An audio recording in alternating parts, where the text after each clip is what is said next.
Hello everyone, good morning. अगर आप इस चैनल का कंप्लीट बेनिफिट लेना चाहते हैं तो आपको इस चैनल को प्लेलिस्ट के थ्रू एक्सप्लोर करना होगा। आप जैसे इस चैनल की प्लेलिस्ट को क्लिक करते हैं वैसे ही आपके सामने सारे टॉपिक्स की प्लेलिस्ट आ जाएंगी। मैंने यहाँ 10th, 11th, 12th क्लास के लिए फ़िज़िक्स लेक्चर और साथ ही बीएससी बीटेक के लिए भी physics lecture and free PDF notes with experiments यहाँ मैंने अपलोड किए हुए हैं। हेलो स्टूडेंट्स, गुड मॉर्निंग, नमस्ते। कैसे हैं आप सब? यह है हमारी क्लास 11th हिंदी मीडियम की लेक्चर सीरीज़, जिसमें आज हम करेंगे लेक्चर नंबर 5। और हमने लास्ट लेक्चर में पढ़ लिया था विमाएँ, कुछ भौतिक राशियों की विमा सूत्र हम कैसे निकालते हैं। और आज की क्लास में हम कुछ और भौतिक राशियों की विमाएँ ज्ञात करेंगे। जो भी आपको डाउट होता है वो कमेंट में पूछ लिया करें। ये हमने जो स्लाइड्स हैं कुछ लास्ट हमारी लेक्चर्स की स्लाइड हैं। हमने लास्ट लेक्चर में कार्य ऊर्जा तक, हमने भौतिक राशि तक हमने विमा हमने ज्ञात कर ली थी। तो अब आपको क्या करना है, आज की क्लास में सबसे पहले आपको कुछ भौतिक राशियों की विमाएँ याद करके चलना है। जैसे सबसे पहले मैं आता हूँ, अपने 4 भौतिक राशियों के बारे में हमें समझना है। चाल, वेग, सुनते रहिए, ये हमने लास्ट लेक्चर में ये बातें पढ़ ली थी। चाल, वेग, त्वरण, बल, कार्य और ऊर्जा, इनके बारे में हमें पढ़ना है। फटाफट देखिए। चाल वेग की विमा। चाल वेग का सूत्र क्या होता है? दूरी बटा समय या विस्थापन बटा समय। SI यूनिट क्या होती है? मीटर पर सेकेंड। और विमा होती है LT-1। आप डायरेक्ट विमा याद रखिए, यूनिट याद रखिए मीटर पर सेकेंड, और विमा याद कीजिए LT-1। विमा याद कीजिए LT-1। जब भी चाल या वेग आ जाए LT-1, इसे ऐसे भी बोल सकते हैं क्योंकि M नहीं है यहाँ पर, तो M0, L के ऊपर कुछ नहीं है तो 1, T-1, दोनों एक ही बात है। अब त्वरण की याद कीजिए LT-2, मेरे साथ हो रही है LT-2, ठीक है, या M0, L1, T-2। बल की याद कीजिए M1, L1, T-2, ठीक है। अब कार्य और ऊर्जा की, कोई भी तरह का कार्य, किसी भी तरह की ऊर्जा, सबका आपको M1, L2, T-2 ही होती है। और इसकी यूनिट होती है, इसकी SI यूनिट होती है जूल होती है। साइंटिस्ट के, वैज्ञानिक के सम्मान में इसकी होती है न्यूटन, इसकी होती है मीटर पर सेकंड स्क्वायर, इसकी होती है मीटर पर सेकंड, ठीक है। सूत्र से भी निकाल सकते हैं F बराबर M में। M की होती है kg, मीटर पर सेकंड स्क्वायर। तो इसको आज की क्लास देखने से पहले आपको पिछली क्लासों तक का अच्छी तरह मालूम होना चाहिए। और आपको ये फिर से फटाफट देखिए। चाल वेग LT-1, त्वरण LT-2, बल M1, L1, T-2 और कार्य या किसी भी प्रकार की ऊर्जा M1, L2, T-2, ठीक है। अगर आपने 4 विमा याद कर ली तो आप 90% विमाओं को अपने आप किसी भी भौतिक राशि की विमा आप निकाल सकते हैं, ज्ञात कर सकते हैं, ठीक है। अब देखिए कुछ और भौतिक राशियों की बात करते हैं। जैसे बात करते हैं शक्ति की। किसकी बात करते हैं? शक्ति की।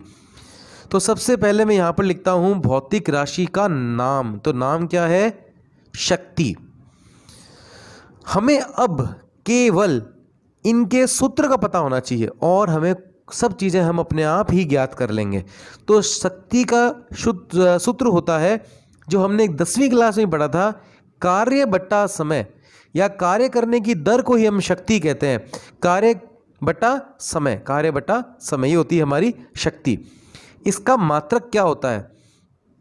एक तो देखिए कार्य का मात्रक हो गया जूल और समय का मात्रक हो गया सेकंड। एक तो ये मात्रक हो गया, और दूसरा आता है साइंटिस्ट के नाम पर, जेम्स वॉट के नाम पर, वॉट। तो ये तो हो गए इनके शक्ति के मात्रक। अब बात आती है यहाँ पर इसकी विमा की। तो विमा आप डायरेक्ट निकाल लीजिए। कार्य, अब कार्य की विमा आपको याद रखनी है, कितनी होती है? M1, L2, T-2, M1, L2, T-2 याद कीजिए। अपॉन में समय है तो T1, अपॉन में समय है तो T1। अब देखिए M1, L2, T-3, ये देखिए 1 है, ये 1 अगर ऊपर जाएगा, इसको अगर मैं हटाता हूँ और इसे मैं इन्वर्स लेता हूँ या इसको व्युत्क्रम लेता हूँ, तो ये ऊपर जाके हो जाएगा, व्युत्क्रम बन के हो जाएगा t-1।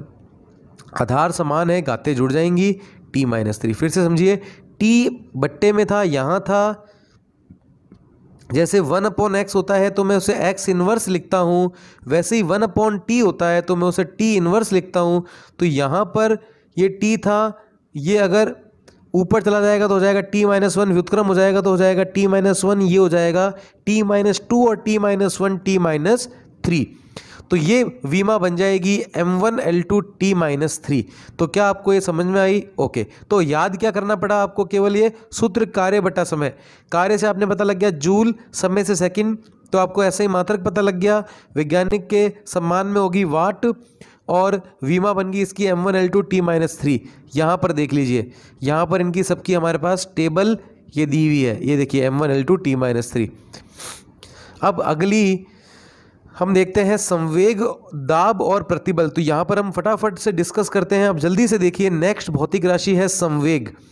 सबसे पहले क्या बात करेंगे? सूत्र। संवेग को हम प्रदर्शित करते हैं P से।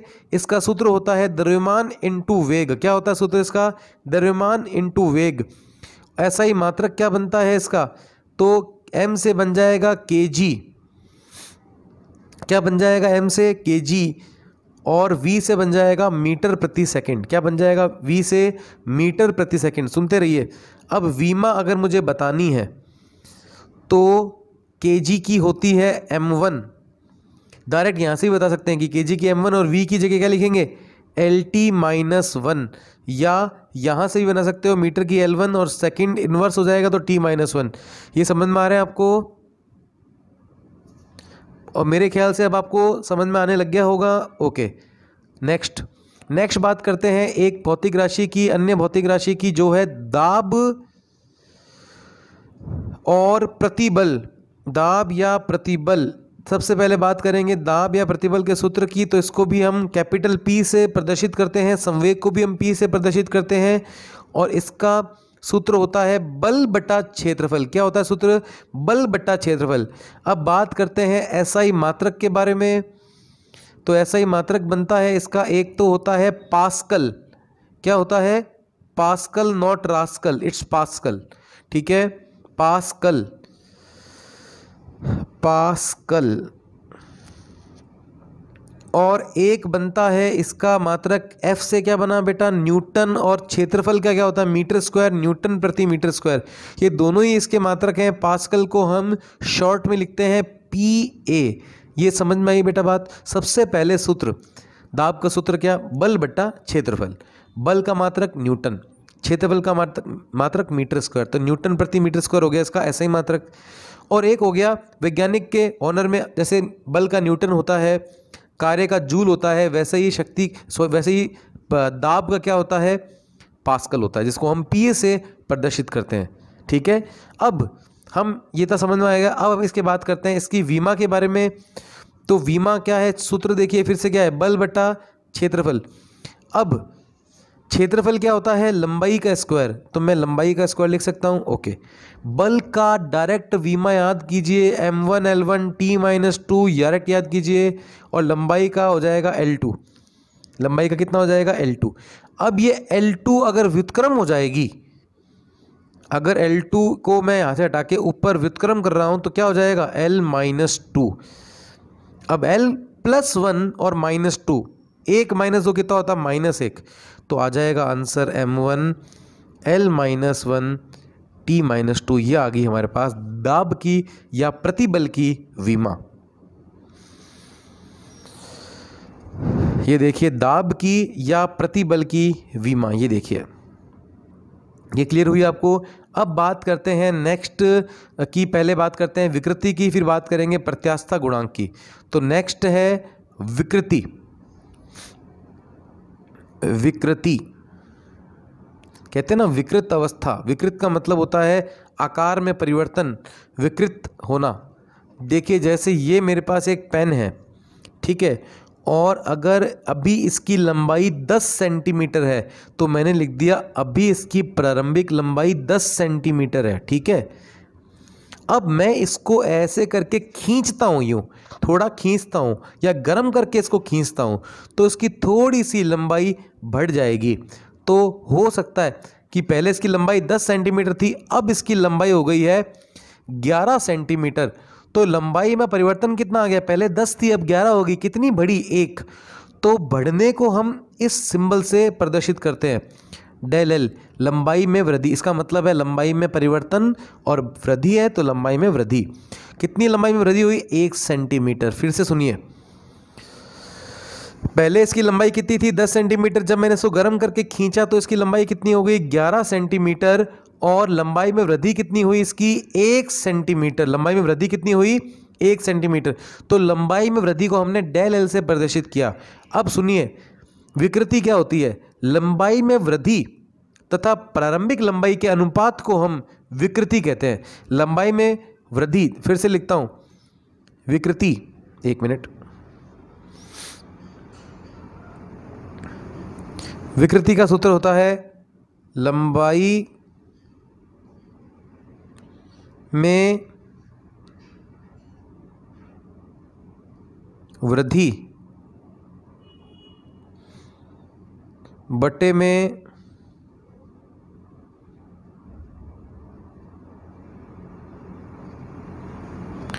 प्रारंभिक लंबाई। लंबाई में वृद्धि बटे में प्रारंभिक लंबाई। अब लंबाई में वृद्धि कैसे हमने बताई थी, डेल एल। मैंने आपको कहा था ना लंबाई में वृद्धि डेल एल है, और प्रारंभिक लंबाई हमारे पास क्या थी, एल। तो ये तो आपके पास बन गया विकृति का सूत्र। अब बात करते हैं इसके एसआई मात्रक की। यहाँ पर लिखता हूँ मैं इसका एसआई मात्रक। ये आप क्या कर रहे हैं, ये जो जितनी भी आपको विमाएँ लिखा रहा हूँ, आप ऐसे कॉलम बना लीजिए। जैसे मैंने आपको वो टेबल दिखा रखी है वैसे आप कॉलम बनाइए। एक तरफ क्रम संख्या, भौतिक राशि, सूत्र, मात्रक, विमा, ऐसे बनाइए। तो आप उनमें कॉलम में ऐसे लिखते जाइए, क्योंकि मैं यहाँ पर आपको अच्छी तरह एक्सप्लेन कर रहा हूँ इसलिए मैं यहाँ पर लिख रहा हूँ। अब ऐसा ही मात्रक की बात करेंगे तो लंबाई में वृद्धि आपने देखा कितनी हुई, सेंटीमीटर। तो इसका मात्रक भी क्या होता है, लंबाई में वृद्धि होती है तो भी मीटर में, सेंटीमीटर में होती है तो मीटर। प्रारंभिक लंबाई भी क्या है, मीटर। लंबाई का मात्रक क्या होता है, मीटर। मीटर से मीटर कट गया तो कोई ऐसा ही मात्रक नहीं है। जिनका कोई मात्रक नहीं होता उसे हम कहते हैं, क्योंकि मीटर से मीटर कट गया तो कोई मात्रक नहीं है, तो हम यहां पर लिखेंगे मात्रकहीन। मात्रकहीन। अब अगर हम इसकी विमा बनाएं तो लंबाई की विमा क्या होती है, लंबाई वृद्धि भी एल होगी और प्रारंभिक लंबाई की विमा भी एल होगी। लंबाई में वृद्धि का मात्रक क्या होता है, मीटर। जिसका मात्रक मीटर होता है उसकी विमा एल होती है, तो डेल एल की विमा हो जाएगी एल। ये प्रारंभिक लंबाई का मात्रक भी मीटर, इसकी विमा भी एल, एल से एल भी कट गया, तो ये मात्रकहीन भी है। और साथ में मैं लिख सकता हूँ कि ये विमाहीन भी है। विमा भी इसकी नहीं है, विमाहीन। जो विमाहीन होती है उसे हम ऐसे लिख दो, या विमाहीन है, या ऐसे भी लिख सकते हो कि M0 L0 T0। क्लियर हुआ आपको, M0 L0 T0। तो ये आपको समझ में आया कि विकृति क्या है। एक बार टेबल में देख लेते हैं इसे, विकृति को। ये देखिए, लंबाई में वृद्धि या लंबाई में परिवर्तन बटे में प्रारंभिक लंबाई, या विमा में परिवर्तन बटा मूल विमा, ये भी इसका सूत्र है। आपको अभी समझ में आ रहा है लंबाई में परिवर्तन बटा प्रारंभिक लंबाई, तो आप ये सूत्र इसका ले लीजिए। अब यहाँ पर देखिए, विमा परिवर्तन आपने लिखा था लंबाई परिवर्तन एल बटा एल, एल बटा एल तो हो गया M0 L0 T0। जो मैंने आपको समझाया उस हिसाब से भी आप यहाँ पर कर सकते हैं। अब बात आती है नेक्स्ट, प्रत्यास्था गुणांक। नेक्स्ट बात आती है प्रत्यास्था गुणांक। तो प्रत्यास्था गुणांक, अब देखिए, अगर आपके क्वेश्चन या आप लिखिए प्रत्यास्था गुणांक भी लिखिए। अब जो आपको कह रहा हूं वो लिख लीजिए, प्रत्यास्था गुणांक ई, ये लिखो। या आ जाए दृढ़ता गुणांक, क्या आ जाए, दृढ़ता गुणांक, तो भी यही नाम है इसका, दूसरा नाम है दृढ़ता गुणांक। वैसे जब ये जितनी भी राशियां है ना बेटा, अब ये बात सुनो, जितनी भी राशियां, इन पर अपने अपने फिजिक्स में हमारे चैप्टर आएंगे पूरे। जैसे प्रत्यास्था गुणांक क्या होता है, इसकी परिभाषा क्या होती है, कैसे बनता है, बहुत ही डिटेल में इनकी हमारे चैप्टर आएंगे। जैसे हम 9वें 10वें चैप्टर के अंदर आइए, ठीक है, तब इनके बारे में हम बहुत विस्तार पूर्वक पढ़ेंगे। लेकिन अभी तो क्या है, हमारा मेन मकसद क्या है, ये पढ़ना, वीमा पढ़ना मकसद है हमारा अभी। इसलिए मैं आपको सूत्र बताकर वीमा बता रहा हूँ। अभी हमें इतना ही काम करना है। अभी मान लीजिए मैं एक एक राशि के पूरा चैप्टर बताने लग जाऊँ, तब तो फिर एक वीमा तो होगी नहीं, हम तो इसके चैप्टर पढ़ेंगे। कहने का मतलब है इनके बारे में मैं विस्तार पूर्वक जब चैप्टर आएंगे तब बात करूँगा। अभी जो आपको मैं बता रहा हूँ ना, आप उसको फॉलो करते जाओ। और मेरे बताने में अगर आपको कोई ये चीज़ समझ में नहीं आई जो मैंने बताई, तो आप मुझसे वो कमेंट में पूछ सकते हो। तो इसके नाम देख लो, प्रत्यास्थता गुणांक एक, तो दृढ़ता गुणांक भी कह सकते हैं, या आयतन गुणांक।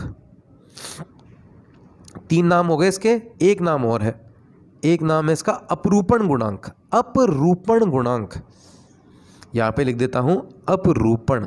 तो कितने नाम हो गए इसके? 4 नाम हो गए, प्रत्यास्थता गुणांक, दृढ़ता गुणांक, अपरूपण गुणांक, आयतन गुणांक। तो अगर ये चारों नाम पहले लिख लो, ये चारों नाम आ गए, तो इनका सबका एक ही सूत्र होता है। इनको हम ई से प्रदर्शित करते हैं। अच्छा, मान लीजिए प्रत्यास्थता गुणांक के भी आगे से लिखा आ जाता है यंग प्रत्यास्थता गुणांक।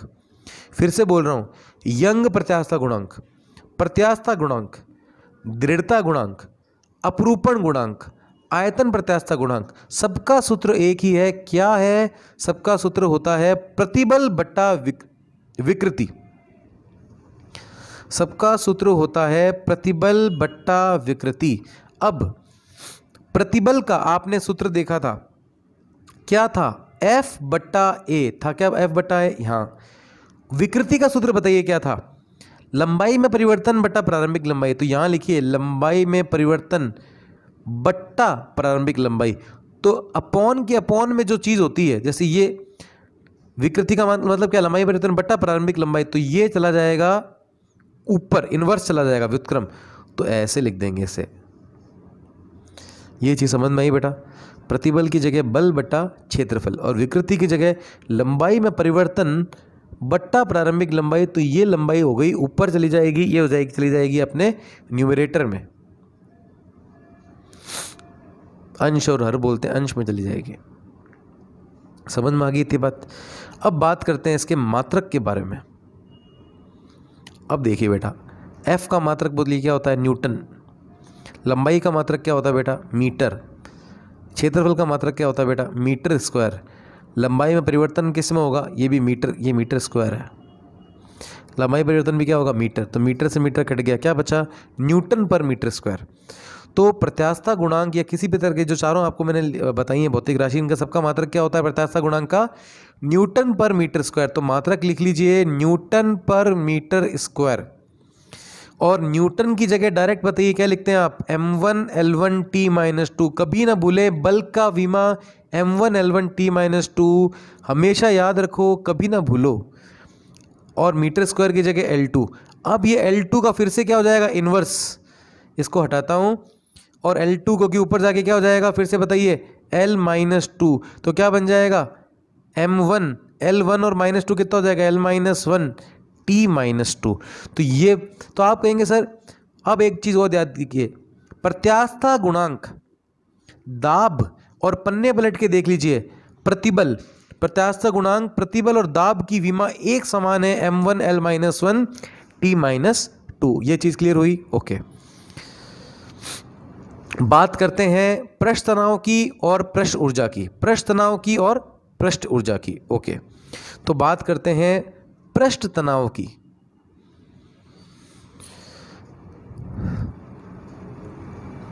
पृष्ठ तनाव, पृष्ठ तनाव क्या होता है? पृष्ठ तनाव को इंग्लिश में बोलते हैं सरफेस टेंशन। इसको एस से प्रदर्शित किया जाता है।